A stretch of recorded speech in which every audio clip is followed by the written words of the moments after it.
Hi mga ka-bakers! Kumusta kayo? Ngayon naman ay gagawa tayo ng Choco Black Forest Roll. Handa na ba kayo?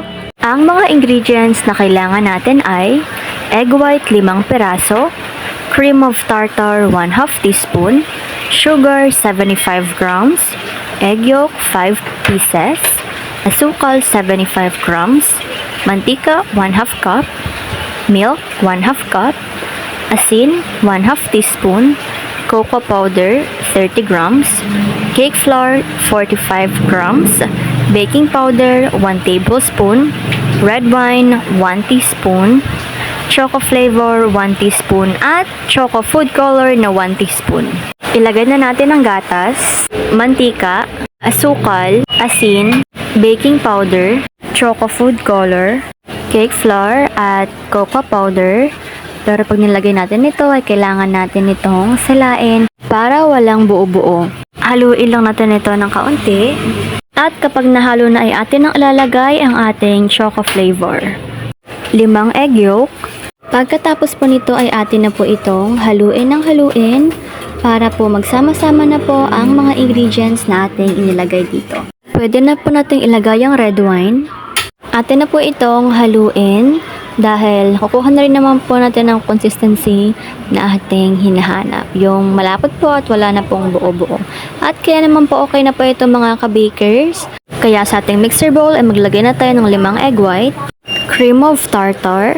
Atin na pong buksan ng ating mixer at hayaan lamang po natin ito na mag-on hanggang po sa umalsa na po ng kaunti ang ating egg white. Kapag umalsa na po ng kaunti ay pwede na po nating ilagay ang ating asukal. I-continue lamang po natin ang ating paghahalo dito or pagmimix dito hanggang po sa makuha na po natin ang kanyang consistency na foamy or cloudy. At yung nadurog or nalusaw na rin po ang ating asukal. Eto na po ang kanyang consistency o texture mga ka-bakers. Okay na po ito. Kaya naman po atin na pong patayin ang ating mixer at kuhanin na po natin ang una nating minix. At atin na po silang ipagsama. Atin na po itong haluin mga ka-bakers. Sa paghahalo po ay kailangan po isang direksyon lamang at dahan-dahanin nyo lang din po. Just take your time mga ka-bakers. Kailangan nyo po pala sa paghahalo nito ay nagsama-sama na po talaga siya. Wala na po yung white na color. Ayan. Kapag okay na po ay ganito na po ang kanyang itsura. O yan, napakaganda niya na po talaga. At next naman po ay atin na po itong ilipat sa ating molde na meron na pong parchment paper. Atin na po siyang ilipat ng dahan-dahan. At yan, pagkatapos naman po natin itong ilipat ay atin na po siyang ipapaning or papatag or aayusin na po natin ito. Kailangan naman po ay pantay po para po wala pong umiyak. Ako lang pala yung iiyak. Atin na po itong itataktak para po mawala po ang bubbles. At syempre atin na po itong ilalagay sa ating oven. Ang oven temperature ay 170 sa taas, 200 sa baba at ang baking time is 20 minutes. After 20 minutes ay luto na po ang ating cake at kailangan na po natin itong palamigin. Pag malamig na po siya, ay atin na po siyang itatransfer. Maglalagay na po tayo ng strawberry filling na 50 grams. At atin na po siyang ikakalat. Yan. Yung dami naman po ay nakadepende na rin naman po sa inyo kung gaano kadami. At ikalat lang po natin ng maigi ang ating palaman. Atin na itong irolyo at pagkatapos nating irolyo ay atin muna itong ipapahinga ng sandali. Gagawa tayo ng isa pang ipapalaman. Ito at ang gagamitin lang natin ay yung whipping cream na 50 grams. At gawin lang po natin ito hanggang po sa tuluyan na po siyang umalsa. Ganito na po siya kapag umalsa na, kaya naman po patayin na po natin ang ating mixer at kuhanin na po natin ang ating cake. Yan, atin na po muna siyang bubuksan at atin na pong ilagay ang ating ginawang whipping cream na filling. Yan. Atin lang po siyang idahan-dahan sa paglalagay at kayo na rin po ang bahala kung gusto niyo po bang ubusin ang 50 grams ng whipping cream or kung gusto niyo rin po siyang dagdagan.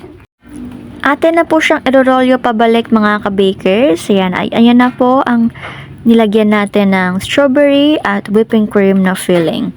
Maglalagay na po tayo ng icing nito at whipping cream nga po ulit ang icing nito. Ang timbang po na ginamit namin ay 200 grams ng whipping cream.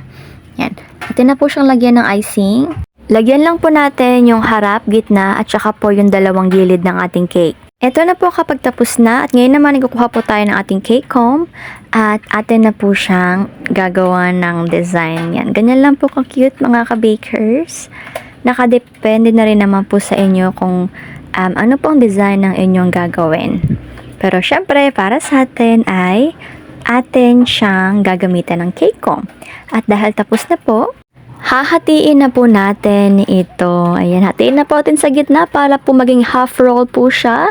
At meron na po tayong dalawang cake. Or kung meron po kayong malaking lalagyan, ay pwede naman pong isang malaking roll na lang po siya. Siyempre, atin na po siyang ilipat sa ating lalagyan. Atin na po itong lalagyan ng ating design sa ibabaw. At bilog lang din po siya. Atin lang pong ipa-circle ang ating tip. At gagawa po tayo ng 5 kada isa. Maglalagay na po tayo ng cherry dito. At 5 cherry nga po pala ang ating ilalagay. Dahil ilalagay po natin ito sa gitna. Ayan. Kaya na po ang bahala mga ka-bakers kung gusto nyo po bang hatiin or isang buo na lang po ang inyong ilalagay. Ayan. At dahil tapos na po tayo sa ating cherry, maglalagay naman po tayo ngayon ng chocolate or ginadgad na chocolate sa gilid. O di po ba Black Forest na po talagang datingan nito? Yan, lagyan lang po natin to at gawin lang po natin ito hanggang sa matapos na po tayo. At sa dami naman po ay kayo na po ang bahala kung gaano po kadami ang inyong ilalagay. Yan. Kaya-kaya nyo naman po to dahil ginadgad lamang po ang chocolate na ating ginamit dito. Pinaka-last naman ay maglalagay na tayo ng ating chocolate ganache. Yan, napakaganda po niya ulit mga ka-bakers. Nagugutom na po bang lahat? Kasi po ako takam na po talaga dito. Kaya naman, balik na nga po tayo sa ating cake, no? Lalagay lang po tayo sa bawat gilid nito mga ka-bakers. Yan. At, di ba po? Napakasarap na naman talaga nito. Siyempre, wag din po ating kalimutang maglagay ng design sa bawat gilid nito. Kaya naman po mga ka-bakers, presenting ang ating finished product na napakasarap, napaka-yummy, at higit sa lahat ay sulit na sulit kung talaga namang ibibenta. Na isa po talaga ito sa mga best seller. Kaya naman po ano pa pong hinihintay natin mga ka-bakers, gawin nyo na din. Maganda po itong pag-aralan, lalo na po sa mga baguhan sa pagbe-baking. Ay naku, sobrang dali lang po talaga nito para sa inyo. At higit sa lahat, kung gusto niyo po na magregalo, ito na lang po ang inyong gawin dahil unang-una, masarap pa at higit sa lahat ay taos sa puso ang paggagawa. O di po ba? Sobrang yummy at higit sa lahat ay sulit na sulit pa dahil makakatipid ka talaga. Anyways nga po mga ka-bakers, hindi ko na nga po ito patatagalin pa. At eto na po ang ating food for the soul ngayong hapon. Mga taga-Galatia 6:9 to 10. Kaya't huwag tayong magsawa sa paggawa ng mabuti. Pagdating ng takdang panahon, tayo ay aani kung hindi tayo magsasawa.